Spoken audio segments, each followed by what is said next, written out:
Hello.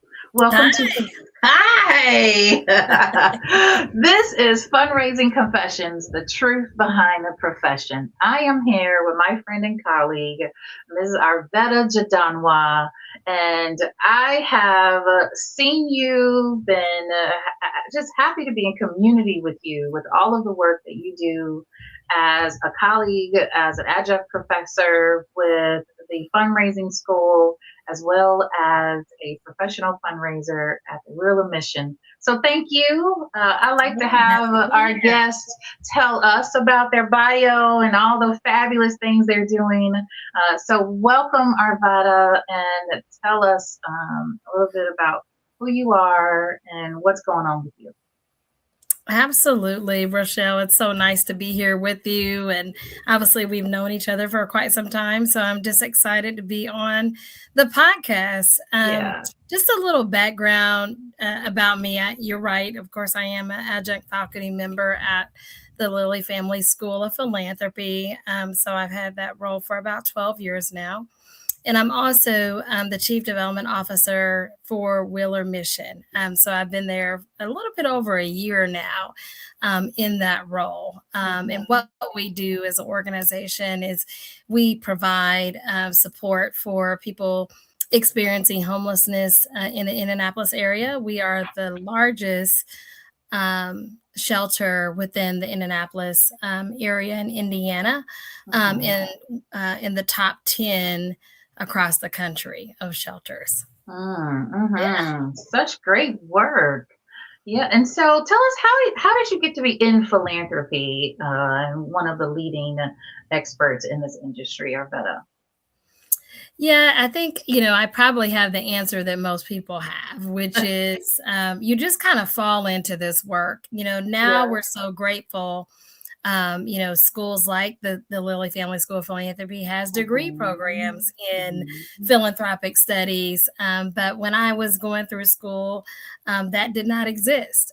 So I actually started my career in healthcare, on the public health side. I worked in hospitals for about 10 years, but all within kind of the philanthropic area. So I really started out my career initially working for a nonprofit in Indianapolis called the Marion County Minority Health Coalition. So Mhm. that was my first role out of school. And in that role as the director, I was responsible for bringing in dollars, like many nonprofits, but Mhm. not just bringing in dollars, but bringing in dollars to keep the lights on. It was a small, mighty nonprofit, at the time, and that's really where I cut my teeth when it came to raising funds, and mainly in grants. We survived as an organization.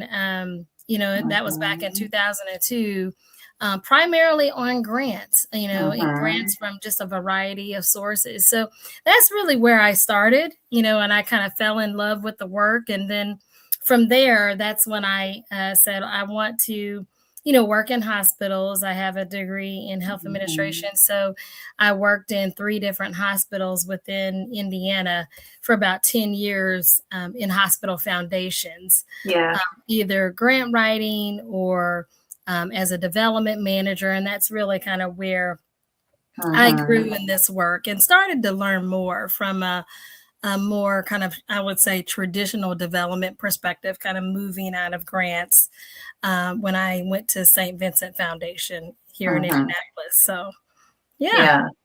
Oh, yeah. that's great. Great. Now tell us about your Wheeler's mission. There's such great work and information that you all produce to help support your work. So tell us about your mission, your leading programs, and this is fundraising confession. So talk a little bit about the partnerships and the strategies that you use to support your programs and services. Yeah, I'll talk a lot about that. So Mhm. at Wheeler, we serve, just last year, we served 12,921 people. So nearly 13,000 unique individuals on an annual basis. So the Mhm. need, just continues to grow in Mhm. terms of what people need and the support that we can provide as an organization. At Wheeler, we are more than just a shelter. We provide a full continuum of services for people facing homelessness. So they're all really centered around what's called help, hope, and healing. And that help stage is when people come through our doors and they need emergency shelter, they need food, they need somewhere to stay. That's kind of their initial entree into Wheeler.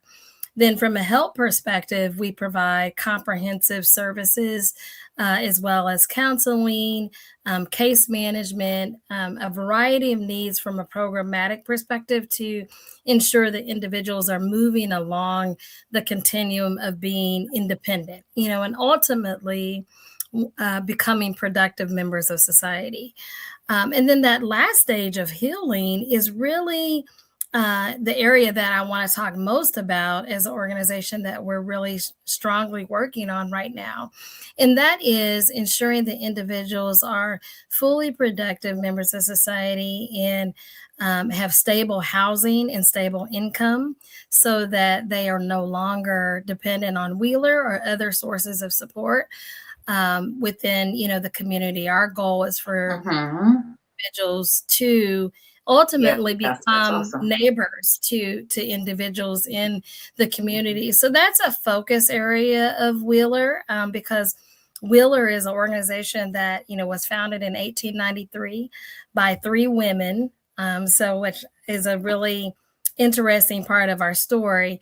But it's 132 years old. So we have a very strong brand awareness as an organization, but not as high brand knowledge. So that's one of the focus areas for us from a marketing perspective, from a fundraising perspective, that we continue to work on, as an organization. So very strong financially as an organization as well. My team raises a little bit over $20 million. Mostly from individuals. 85% of our funds come from individuals, not from grants or government funds, which is really, it's really good for us because it allows us to be flexible in how we spend our dollars and how we provide for those nearly 13,000 individuals annually. Congratulations to you, Arvetta, and I appreciate hearing the success of what you are doing, especially when you mentioned the women, right? And you're talking about the 1800s that started that organization, because we know women have frequently funded freedom and abolition efforts in schools and literacy and right, food, housing, right, legal defense, all of those things, right, cultural institutions. And so we know that those things are important to our neighborhoods and communities to thrive. So let's talk. What about the partnerships that invest in you when you talk about raising those funds that are mostly by individuals? How do you bring someone alongside you on this journey to complete these missions from a fundraising point of view? That's a great question. Well, for us, we do have a pretty sizable team. Our development team is we have about 13 individuals, and majority of the individuals on my team, they are major gift or mid-level gift officers. So what we do is we walk alongside individuals that have an interest in supporting the organization and just really get an understanding of what are their values and interests and how it might align with what we're doing from a Wheeler perspective. And that is really what we do from an individual giving standpoint. Of course, we have partnerships with, specific grantors as well as organizations in the community. We're a part of what's called the Continuum of Care, which is a community of a variety of organizations that are serving people who are homeless in the Indianapolis community. And that's organized by the Coalition for Homeless Intervention and Prevention. So we're a part of that, in terms of other nonprofit providers. And, we have that network as well. So that helps, obviously, with, continued support from an organizational perspective, and also with how we care for what we call our guests, which are our clients, on a daily basis. But my team itself really, kind of discerns, what are those interests, and how might they align with Wheeler Mhm. Mission. Yeah. We do have approximately 35,000 active annual donors. So Mhm. it is a pretty sizable number. So obviously, I don't have that many people to manage every Yeah. single, the 35,000, right? But we do have a grouping of donors that are giving at those higher levels that we continue to cultivate and build relationship with. But I will say, Mm. any gift of any amount helps, and at Wheeler, Yes. $2.36 pays for a meal. So that's Mhm. something that you'll often see.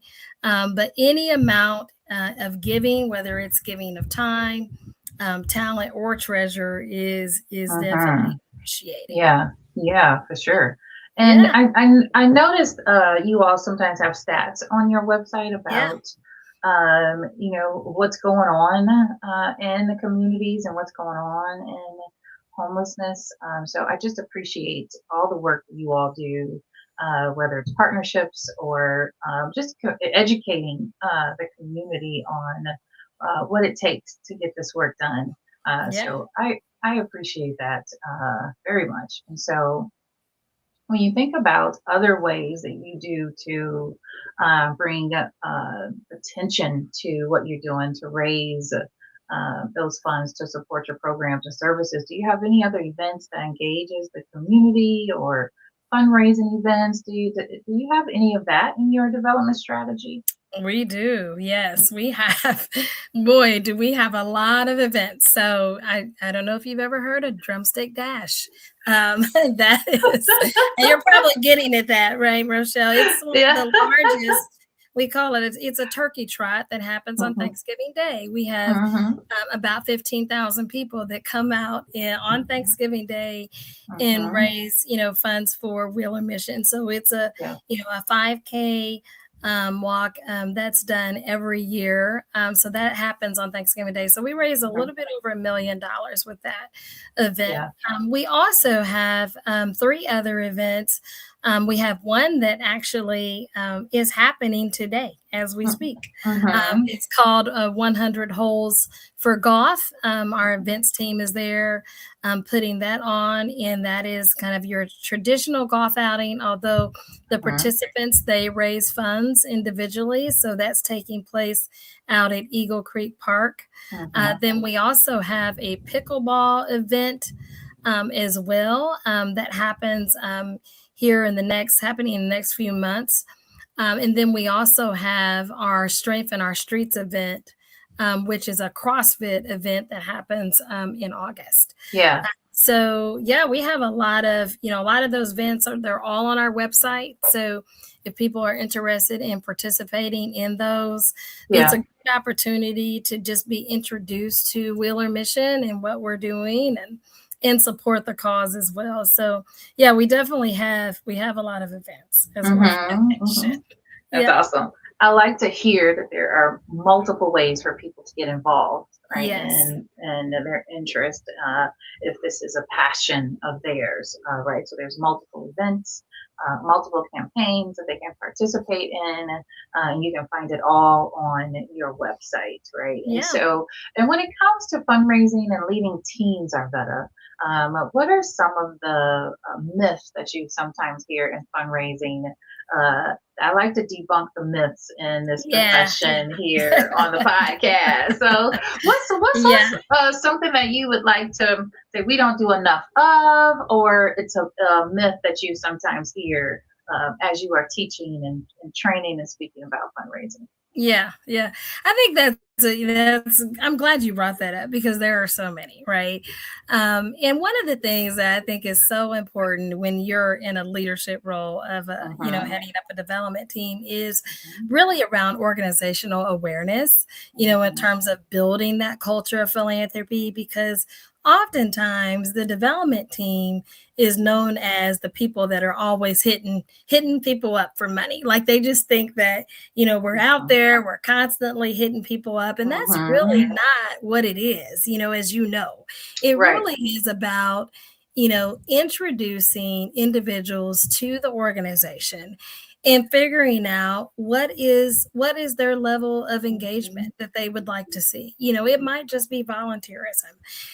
What we like to say at Wheeler, because we are a Christ-centered organization, is that we are helping people navigate their generosity and their commitment to the work, right? And Absolutely. what I often say to my team is that this work is not about us. It is about continuing to build God's kingdom, which is what we do each and every day. And we help people no matter, their, religion or background or anything. We do not discriminate, but, it's not about us. So it's like having that kind of humbling spirit about the work that we do. Like this isn't about just going out and asking people, for money constantly. It's about introducing people to this incredible mission where they could, hopefully align values and interests to get greater involved, whether that's to serve on a committee or a board, or to be a volunteer to participate in Drumstick Dash, or just simply donate. So that's the one thing. And I think sometimes organizationally, people within the organization, especially Wheeler's an organization that's 220 people strong, so we often do a lot when it comes to kind of building that culture of philanthropy and understanding of what does development really do, Right. Yeah. Right. Yeah. Right. So that's a funny one that we often get. Yeah. Or that it's all about the goal. It's all about money. And it's really not all about money, right? I often tell my team it's about relationships. That's right. What are we doing to elevate relationships? That's right. So that is the first and foremost priority. Of course, we have our metrics, we have our KPIs, everybody does, right? We have those numbers that we want to hit. But if we focus on relationships first, that we won't have to worry about those goals because we're hitting those goals. Yeah, that's right. I say that a lot, Arvetta. That you build your strategy that keeps you on target, that helps you build those metrics, right? But it's the relationships, right, that happens. And once trust happens, and the fundraising is where the magic happens. That's right. So people give to people. That's right. I'm so glad to hear you say that, and for our viewers to hear from a chief development officer in the thick of it, right? Managing all of the things, the strategy, the events, the grants, right? The individual donors, and the organizational mission and overall awareness. And so I appreciate hearing that. So make sure I'm on all the lists to get all the things so I can support you. Just let me know. Be careful if you need some help. You're going to get a lot of mittens from us. So let us know. I appreciate hearing, your path to, providing, a meal, to a safe space, to a support for healing and recovery. It makes all the difference, when people are looking for that access. So I appreciate hearing about your experience and what you are doing. And I love doing this because I get to hear about all the great missions and meet all the wonderful people and what you all are up to. So I appreciate your time. And if there's anything you want to promote that's coming up soon, or just to remind people, what would that be?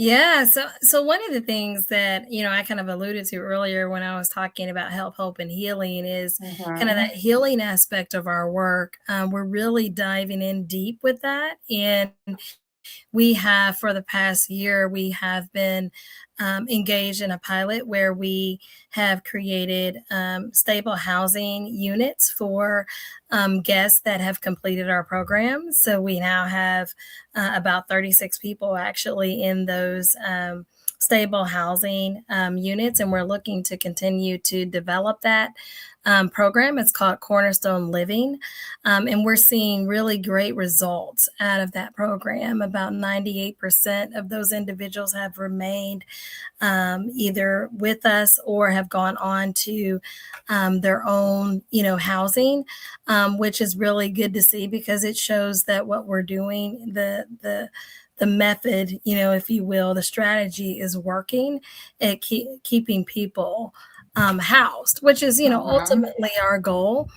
So we have always placed people in housing. In fact, last year we placed 650 people in housing, stable housing. So we do have really strong numbers with Yeah. that.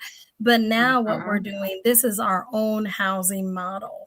That we That's are good. looking to develop and scale.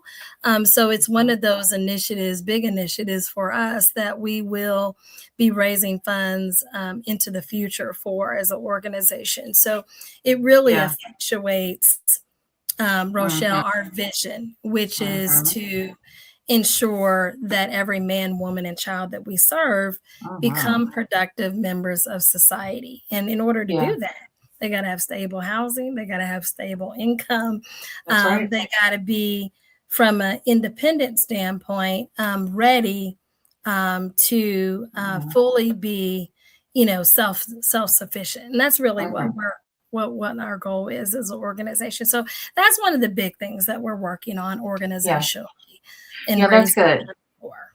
That's Yeah. good. So you're seeing support in building programs, especially new programs, or you mentioned this was a pilot of affordable housing in Indianapolis, right? Yes. And so Yes. that is well, affordable housing is an issue across the country.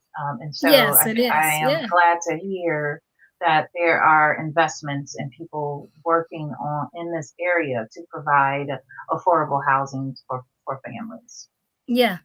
That's And, good. providing that for Wheeler, I would say what makes us different than maybe some other models is because Mm-hmm. we are truly providing that full continuum, right? We're not Mm-hmm.